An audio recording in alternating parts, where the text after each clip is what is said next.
บายดีพี่น้องมื้อนี้ก็มาพบกับสองน้องปลาคือเก่าเด้อมื้อนี้น้องปลาสิไปออกงานนี่เด้อพี่น้องงานน่ะก็คือพ่นเขาเนาะน้องปลาสิไปพ่นเขาซอยหน้าบ่าวเนาะมื้อนี้หน้าบ่าวโตน้องปลาไปเกี่ยวเขาซอยเราตอนนั้นอันใดพี่น้องมื้อนี้เราสิพ่นเขาเนาะซึ่งมื้อนี้ก็บรรยากาศดีแห้งพี่น้องเพราะว่าพ่นมันตกค่ะนะเบิ่งบ้านี่เนาะมันก็บ่ค่อยแดดปานใดก็ได้ว่าสีพ่นแต่เสาเนาะเพื่อแบบว่าตอนแดงหยาดพ่นมันตกค่ะนะเดี๋ยวสิไปก่อนเด้อบัดนี้พี่น้องย่างไปเด้อตอนนี้ก็ร่างย่างไปพี่น้องย่างทางอันนั้นคนจีดเนาะเดี๋ยวสิไปไซไปใหญ่อันนี้ไปสวรรค์ไปไซไปสวรรค์ฮะไปญี่ปุ่นอ๋อไปญี่ปุ่นผัดว่าไม่เท่าเผาตัวนี้ถ้าว่าสิไปไซผัดว่าสิไปญี่ปุ่นพี่น้องเลยไปใส่ไปทักแขกอ้าวต้องสิไปญี่ปุ่นหรือสิไปท่าแขกอ๋อไปเซนุวัดพี่น้องไปที่กระชาอ้าว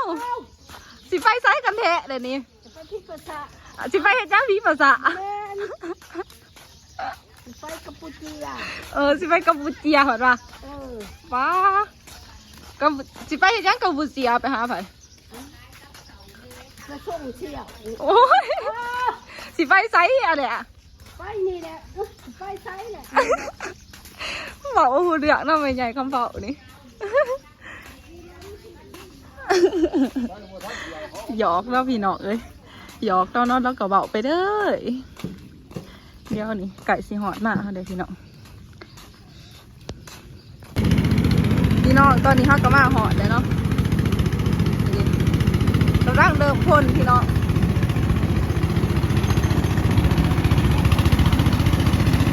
กองเขากับกองแบบไงเนาะพี่น้องเอ๊ะสิได้จักต่อย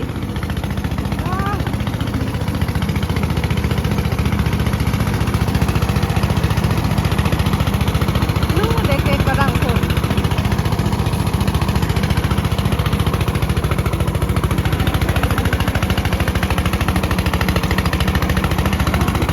บรรยากาศดีพี่น้องมือนี้มืดพ่นเนาะมันโมแดดเลย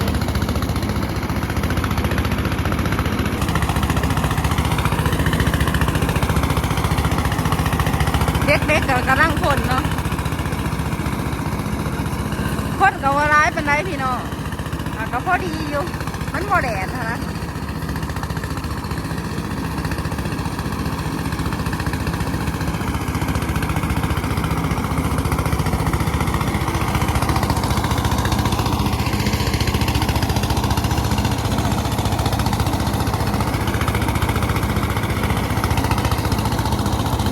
ยันออกปลาสิขึ้นไปพ่นก็เขาก่อนเด้อวันนี้พี่น้องตอนนี้น้องปลาก็ขึ้นมากองเขาเลยเนาะสูงเนี่ยพี่น้องสูงนี่ดิ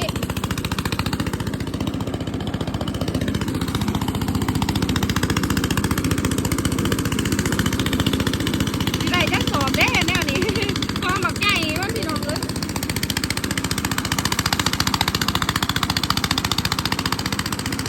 สูง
พี่น้องตอนนี้ก็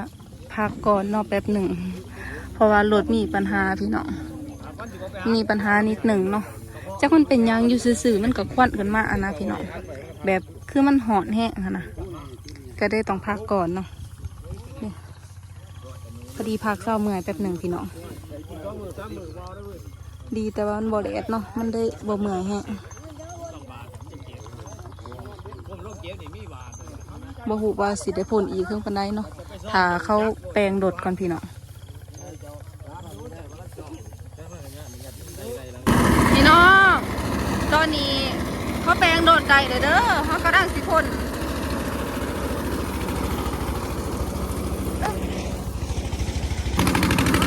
เขาพ่นเลยเขาแปลงโดดแล้วเลยพี่น้องตอนนี้คนก็หายเวิร์ดเนาะคนกำลังเดิมมาเดี๋ยวเขาสีเดิมพ่นกันเลย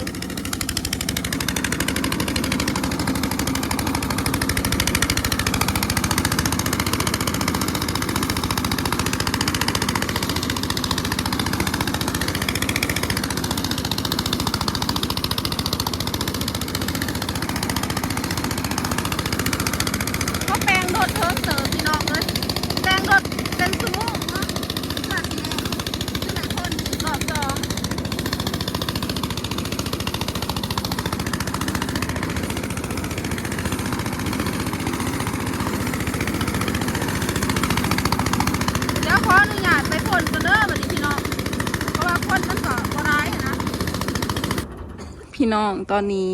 ก็ได้เวลาพักเที่ยงเลยเนาะแต่ว่าท่านละแดดพี่น้องหลังจากที่เฮาพ่นต่อรอบ2เนาะแต่ว่าตอนนี้มันก็บ่ายโมงเลยนะแต่ว่าก็ยังท่านละแดดเดี๋ยวสีไปกินเขาก่อนเนาะพี่น้องไปกินเขาก่อนจังสีมาพ่นต่อเนาะให้มันแดดน่าจะตอนแดดพุ่นเลยพี่น้องจังสีแดดเดี๋ยวไปเบิ่งก่อนไปเบิ่งเขาเห็ดยังกินเนาะนี่พี่น้องมาเบิ่งแนวกินเนาะจะได้ผักหอมกับเบิร์ดล่ะยังเกาะก่อยเป็ดบ่ก่อยเป็ดเนาะแนวกินเนาะเดี๋ยวเราต้องกินเขาก่อนพี่น้องกินเขาเอาแห้งก่อนจังสิได้ไปพ่นต่อเนาะนี่ก็คือคนกำลังถากินเขาเนาะเดี๋ยวขออนุญาตไปกินเขาคนเด้อพี่น้องวันนี้เดี๋ยวจักหน่อยเขากินข้าวเดี๋ยวเขาจังสิได้พ่นต่อเนาะหลังจากที่เขากินข้าวแล้วเนาะเขาก็สิได้มาพ่นต่อเนาะพี่น้องรอบที่3เนาะที่เขาสิพ่นนี่เด็กก็ย่างอีกบ่ร้ายปานใดพี่น้องแต่ก็ยังเหลือร้ายเห็นแหละเดี๋ยวสิพ่นกันเด้อวันนี้พี่น้องเลย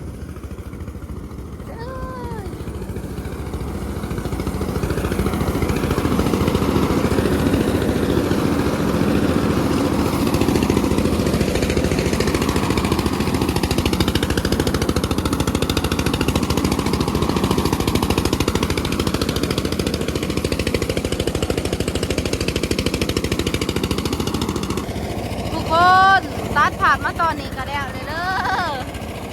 เพื่อสีแดงพี่น้องเอ้ยเมื่อยเป็นเมื่อยเนาะกองหมากใหญ่มันแคมโดดกับแบบเท่นะพี่น้องก็ได้เทไทยน่านแดวเนาะเทไทยพ่นซะแต่ว่าตอนนี้ก็แล้วเลยเด้อคุณพี่น้องเอ้ยกองเขากองเพื่อนเนาะกองหมากใหญ่มันตอนนี้ได้เขาประมาณ70 กว่าสอบเนาะพี่น้องแต่กับว่าท่านอะนับแดวจนเบิดนะเขาแม่นสีค้นขึ้นเดาเด้อพี่น้องเพราะว่าเขาบ่ได้กองไว้ได้เนาะเพราะเขาสีแบบว่าพ่นน้ำแล้วก็ค้นไปใบเราน้ำเนาะเพราะว่าญาติค้นโต๊ะนะเขาก็ได้พ่นน้ำเดี๋ยวเขามาถาเบิ่งตอนสุดท้ายเนาะว่าสีได้เขาประมาณจะสอบแต่ว่าตอนนี้ทันใดประมาณ170 กว่าสอบเนาะเดี๋ยวมาถานับจนเบิดเนาะว่าจะได้เท่าไหร่ตอนนี้กระเดวสมบูรณ์เลยเนาะพี่น้องได้เท่าไรนี่196ป้า196เกือบ2 ดอกเนาะเกือบ2 ดอกคนเขาทำเด่นคนไทยพี่น้องเลย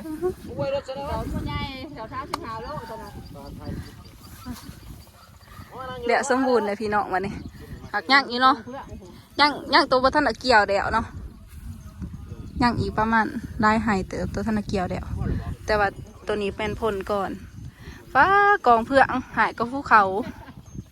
เพื่องกองบักง่ายอยู่เนาะได้ดอย96 สอบพี่น้องได้แห้งเนาะนี่ก็คือน้าบ่าวเนาะเจ้าของน่ะ นั่งตัวท่านเกียรติได้ดอยนี่ อ่ะ บอกไปก่อนได้เลย นี่เป็นเขาส่วนหนึ่งเนาะอีกส่วนหนึ่งเป็นคนขึ้นดาวคุณพี่น้องคนขึ้นดาวอยู่หมอนทุนเขาสีแบบบ้าเขาพ่นน้ำเนาะพอหยาดพ่นมันตกไหลกะไหลลายแห้งเนาะพี่น้องเนาะเกือบไหล2 ดอยอีก4 สอบกับ2 ดอยเลยพี่น้องถือว่าไหลลาย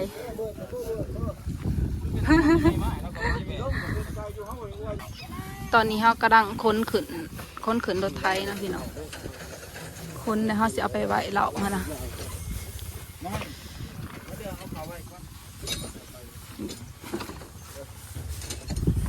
เขาสิเอาขึ้นไปไว้เหล่านะ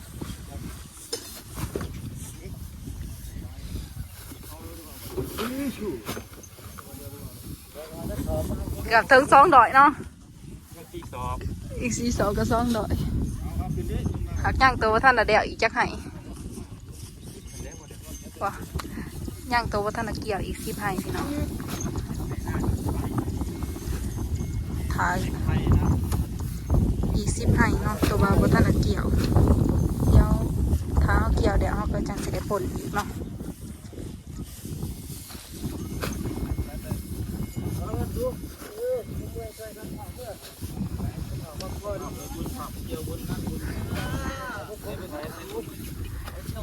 ไปเขาล่าแต่กับไปสร้องอยู่บุญเนาะ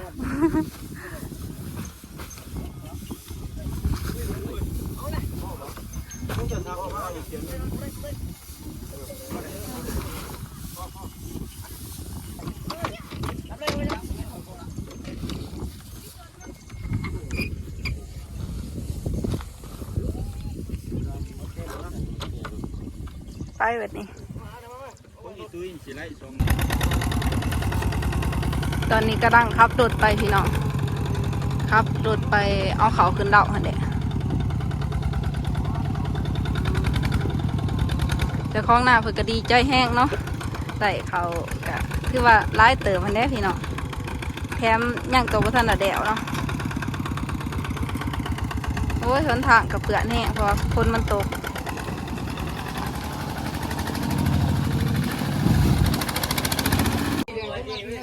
ตอนนี้เขากำลังแบกเขาขึ้นเดาพี่น้อง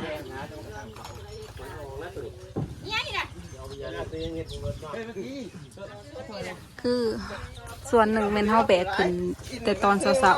ๆนี่คือส่วนที่เรือเนาะเขากำลังแบกขึ้นเลย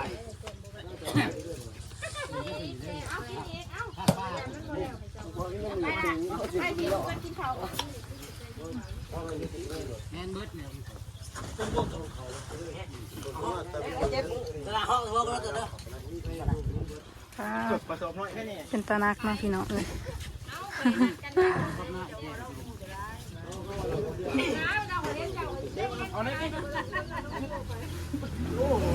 ที่ตัวเขาซอยสิซอยมันเนี่ยซอยออกไปเนี่ยแบกขึ้นเดาพี่แบกขึ้นเดาพี่น้องเอ้ยบักสูงๆมันเนาะยืนเฉยอยู่เฮ้ยไปสิเดียว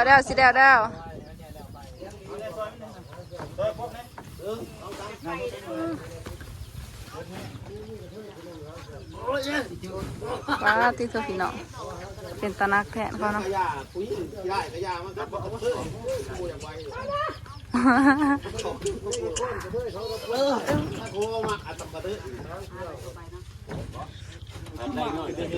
เบิดเด้อพี่น้องวันนี้ย่างเป็นตัวนี้เนาะจะเอาขึ้นเ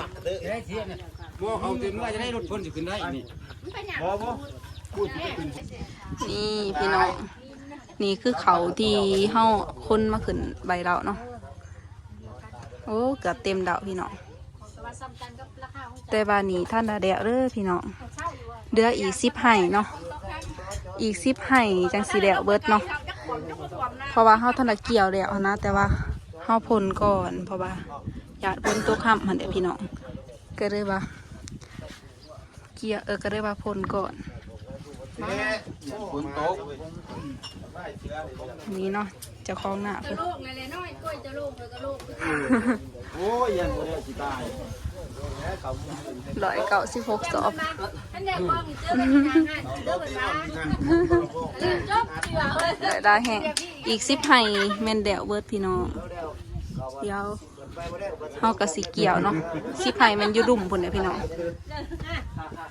สำหรับคลิปนี้ก็สิจบเพียงส่ำนี้เด้อพี่น้องถ้ามาคลิปนี้ก็อย่าลืมกดไลค์กดแชร์เป็นกำลังใจให้น้องปานี่เด้อ